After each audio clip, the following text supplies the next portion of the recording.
Batistuta is the best striker I've ever seen.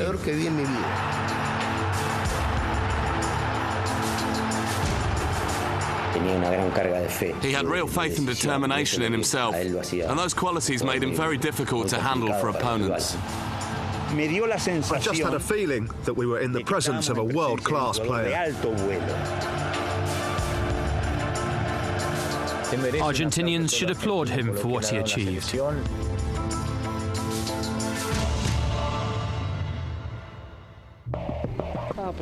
Gabriel Batistuta is the Argentine national team's all-time leading scorer with 56 goals in 78 appearances.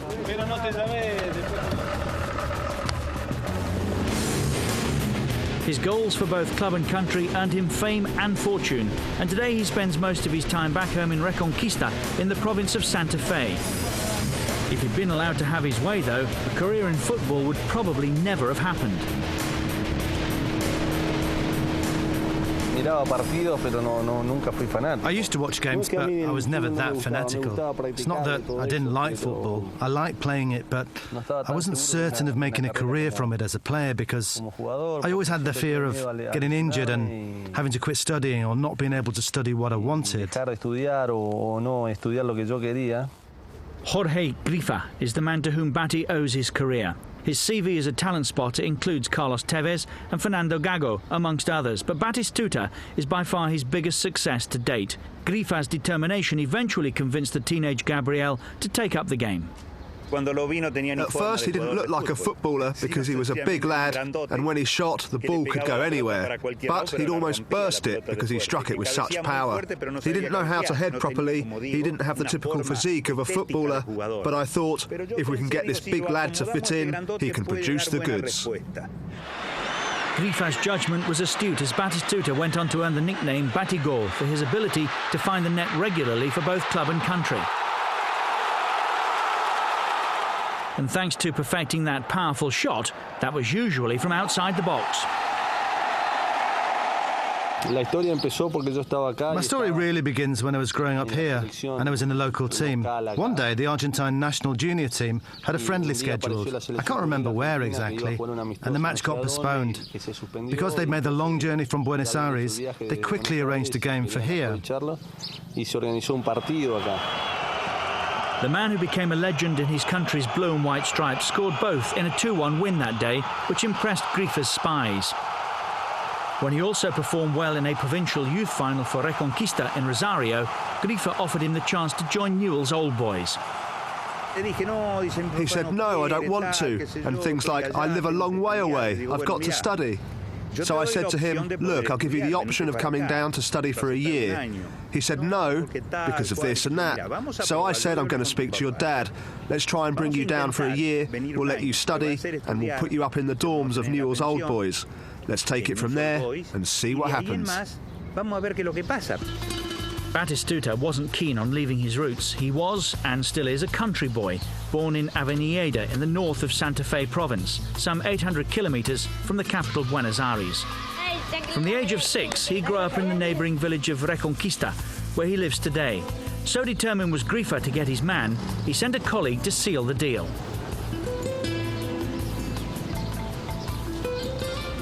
On the Monday, Jorge said to me, look, Carlos, we have got to have that player. You've got to go to Reconquista to bring him here. We've got a lot of faith in him. So I went there. I spent 20 hours there. I went to Gabriel's house, and we were well looked after by his mum and dad, until eventually they decided that I could take him with me to Newell's.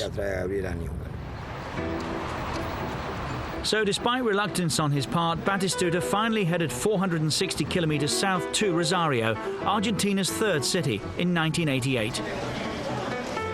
He wasn't joining just any club either. Newell's were champions of Argentina at the time and a club renowned for its youth system.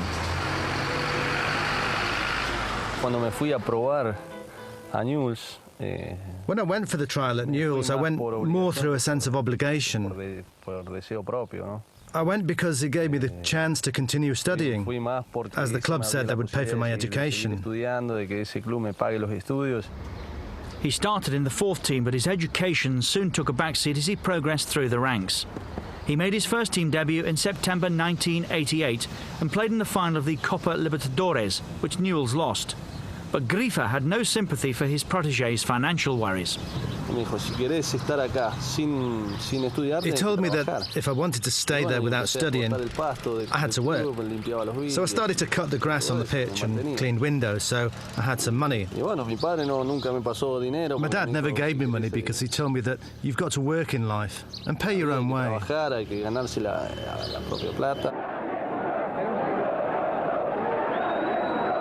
It wasn't long before he was doing that as a professional for Newell's.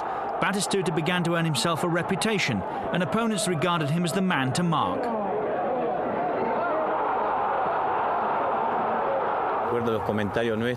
I remember our conversations during the week preparing for the game when we had to face Batistuta. We used to say, watch out for the animal, because we knew that if you gave him a chance, he'd put it away. He knew his limitations, but he had great strength of character and determination. I think Gabriel got to where he did most of all, though, through sheer hard work and his ability to overcome adversity, which says a lot about him as a person. His form soon attracted the big boys of the Argentine game in the capital, Buenos Aires, and after just one season in the first team at Newell's, Batistuta, a self-confessed fan of Boca Juniors, joined Boca's arch-rivals River Plate in 1989. But initially, life in the capital wasn't pleasant because River coach Daniel Passarella chose to leave him out of the team. I had a tough time at River, and that helped me, in fact. I was more focused mentally. I was 20, almost 21, and they prepared me mentally and physically as well. And that really helped me to cope with a lot of situations.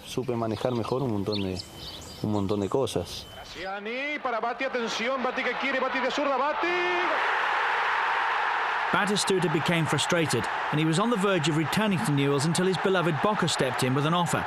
The rest is history. A regular run in the side saw Bati start scoring again, and he became a hero to Boca's fanatical support. But it wasn't all plain sailing at La Bombonera.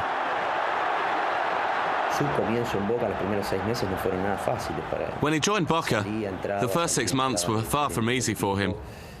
He was in and out of the team, and when he did play, he didn't contribute anything. But that was understandable, because he didn't enjoy a run in the side and his confidence was low. It was easy to play alongside him, though. He was very practical and well aware of his strong points and weaknesses. He finished top scorer with 11 in the 1991 Clausura Championship to help Boca finish top. But they lost the title in a playoff to Newell's Old Boys, who'd won the Apertura. He developed an almost telepathic understanding with Diego La Torre, who usually acted as provider.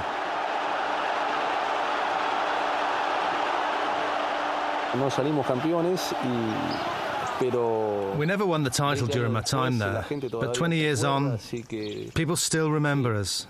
On the field, we understood each other really well, and we definitely gave the fans a lot of excitement. We never won anything, but we're still in the fans' memories. And myself, even after all these years, I'm still very much loved by the Boca fans. But Batistuta was soon on the move to Europe and joined Fiorentina of Italy in mid-1991. That was thanks to finishing that year's Copa America as the tournament's top scorer with 6 as Argentina regained the title.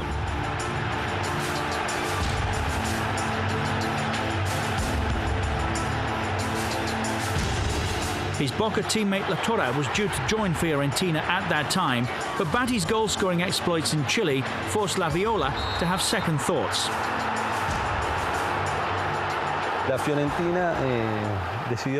Fiorentina decided to change their minds. It wasn't Diego La Torre anymore, but Batistuta. I joined them first, and he stayed at Boca for another year. And then he joined me again. At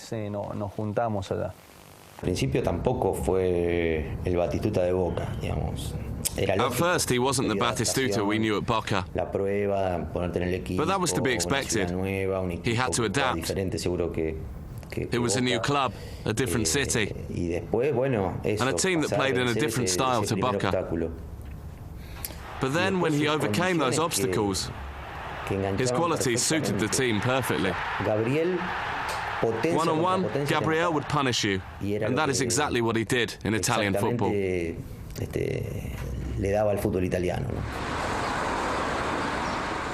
That's an understatement. Batistuta became a hero at the Artemio Franchi Stadium, scoring more than 200 goals for the club, and is still Fiorentina's all-time leading scorer today. Gabriel was inspirational, a leader. He was a player who helps you win games. It was great to play alongside him because he was great at losing his marker. When you looked up, he was clear of his marker. It was easy to set him up. He was a player who improved so much over the years. At the end of training, he'd stay on and practice free kicks and try to develop technically. After several years of doing that, it paid off. He did improve, and you could see why he became such a great player.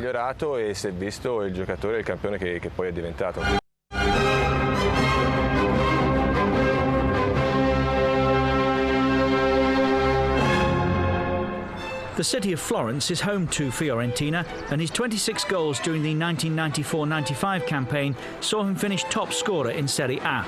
In doing so, he created a record by scoring in 11 consecutive games. Previously, when La Viola were relegated to Serie B in 1993, everyone expected the Argentine to leave. He stayed, and his 16 goals the following campaign helped Fiorentina return to the top flight. I just fell in love with the city, and I really liked the atmosphere. And I just said to myself, I'm going to stay here. And that was despite the fact that back then, big teams from abroad such as Real Madrid and Manchester United were after me on a regular basis. The fans loved him so much for his goals and outstanding loyalty that they built a life-size statue of him. Sadly, it no longer exists due to decay, but it's something their beloved Bati recalls with great affection.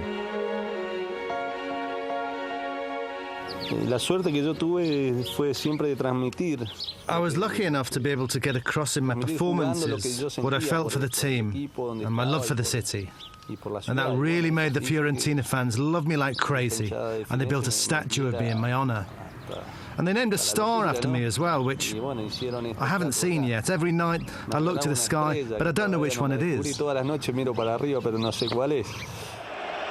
He helped Fiorentina win the Italian Cup and Super Cup in 1996, but winning things with them wasn't easy. That's what excited him though, the challenge, and he didn't think that would be the case if he moved to Real Madrid or Manchester United, for example. To tell you the truth, that didn't interest me so much because, although there were titles, they were easy to win. They didn't have to fight hard to win them or even extend themselves slightly. So that stopped me from moving. I said, no, I'm staying with Fiorentina, and I'll try to win something here because one title with Fiorentina is worth 10 with Milan or Juventus. With Argentina, Batistuta played in 3 World Cups. On each occasion, they started as one of the favourites, but football's most important tournament was never too kind to him. His World Cup adventure couldn't have begun better, however.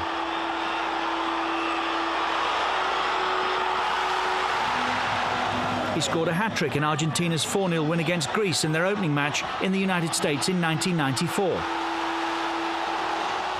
If you gave Batistuta a rugby ball, he'd score with it. He could go 80 minutes without touching the ball, and in the last 10, he'd score a hat-trick. That's exactly what a goal scorer is all about. We were playing well, we had a solid team, and we had everything in place you need to win it. Experienced players, with a good pedigree, and we were all set. We also had Diego. Diego, of course, is none other than Diego Maradona. He scored his country's 3rd in that opening game, but after Argentina's following match, Maradona was expelled from the tournament for testing positive for the banned substance ephedrine. The Diego business hurt us, but I wouldn't use it as an excuse for the defeat to Romania. en la derrota con Rumania. Romania were Argentina's opponents in the second round, and Batistuta and co were soon behind. Although Bati levelled the scores with this penalty, Argentina eventually went out. Goals by Dumitrescu and Hadji helped the Eastern Europeans to a 3-2 win.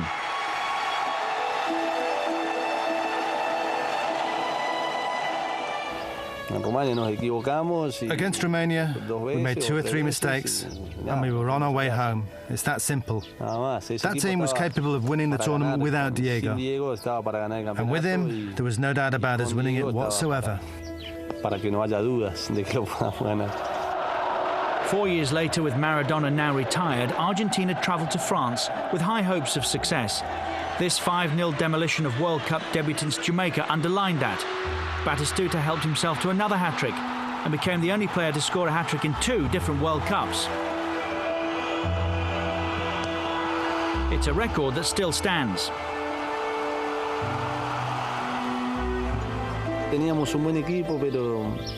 We did have a good side then, but compared to 94 and what happened with those players, in 98, we had a good team with some good players, but I just felt we lacked something. Batistuta was arguably the world's most prolific striker at the time, and his teammates realised how crucial he was to their hopes of capturing the trophy. He needed the ball 2 or 3 paces in front of him. Then, when he had space and it was on his right foot, he made no mistake. He also could use his left and cause damage.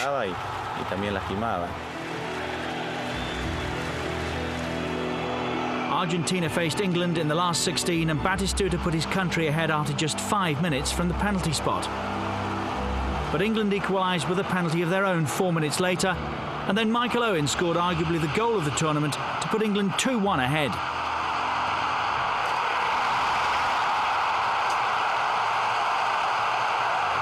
Shortly before the break, Veron released Zanetti, who made it 2-2.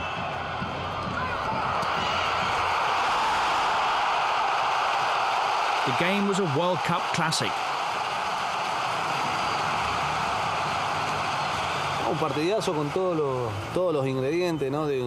It was a great game with all the ingredients.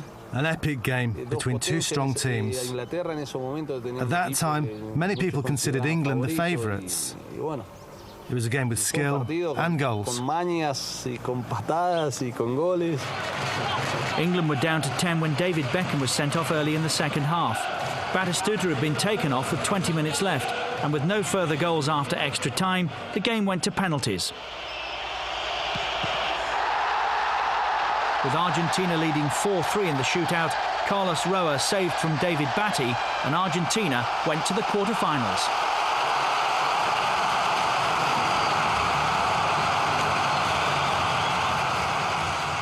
A really great game. When you ask me about 98, I remember that game from 98 more than the one against Jamaica when I scored a hat-trick. When I think of the World Cup in 98, I immediately think of that game. It was a proper game between men. Argentina met Holland in the quarter-finals. It was 1-1 after an hour. We didn't reach the semi-finals because I hit the post, and I still don't know how it didn't go in.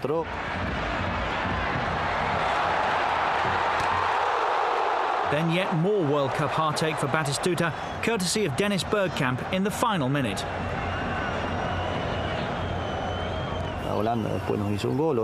Holland scored again, another World Cup, another mistake, and we were back home again. Another massive blow. That hit me hard because in 94, despite all the frustration, I knew I was young then, and I was certain that I'd have another chance.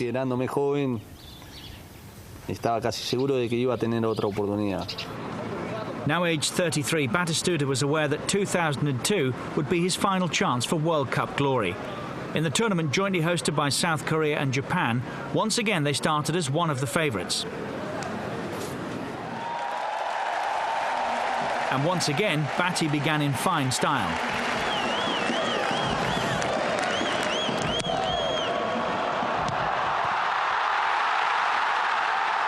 His header in their opening game gave Argentina a 1-0 win against Nigeria. Next up was England, who were hungry for revenge after losing to Argentina on penalties 4 years earlier. It was a game lacking the drama of their previous encounter, despite Batty's best efforts, and it was decided by a David Beckham penalty in the first half.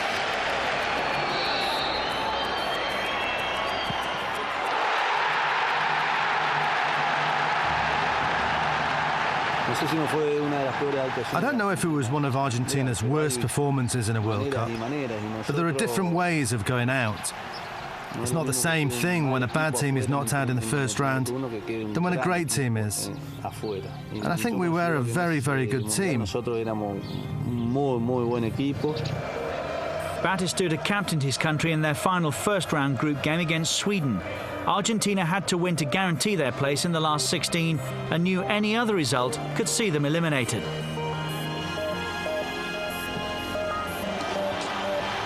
Anders Svensson's free kick gave Sweden the lead, and with England and Nigeria goalless, even a draw would have sent Argentina home. Batty could only look on after being taken off as Argentina secured a point, but went out. We went out on goal difference, and that was the end of the adventure. A particularly sad story for me because I knew it was my last chance. I went into that tournament almost running and empty, and that was the end.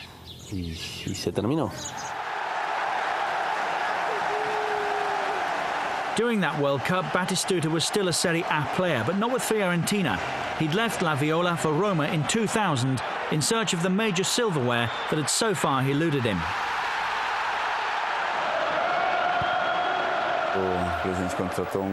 The president brought us a great striker who is very well respected and who was the focal point in attack for the team we were building. He came into a strong team and we helped him do what he'd been doing regularly over the years at Fiorentina. And for once, luck was on Batistuta's side when Roma became champions of Italy in 2001.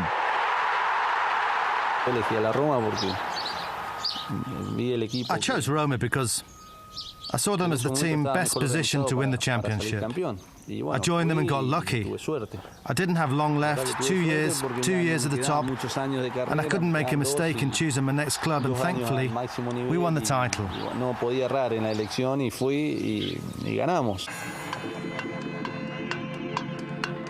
Batistuta's career in Italy ended in 2003. A brief but unsuccessful loan spell at Inter Milan helped him decide to wind down his career with Al Arabi in Qatar.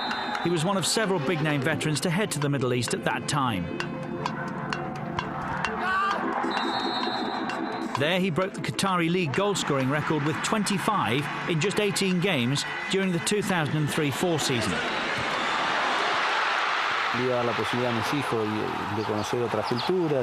My children had the chance to get to know another culture, so it was an attractive offer. So I went and I really enjoyed it. So did the others who went. There were several great ex-players. We went to enjoy ourselves and have a good time and keep doing what we like most, which was playing football.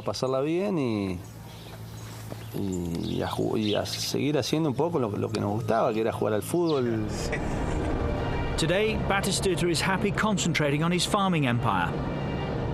He plays polo in his spare time, and he's generally enjoying life since hanging up his boots in 2005.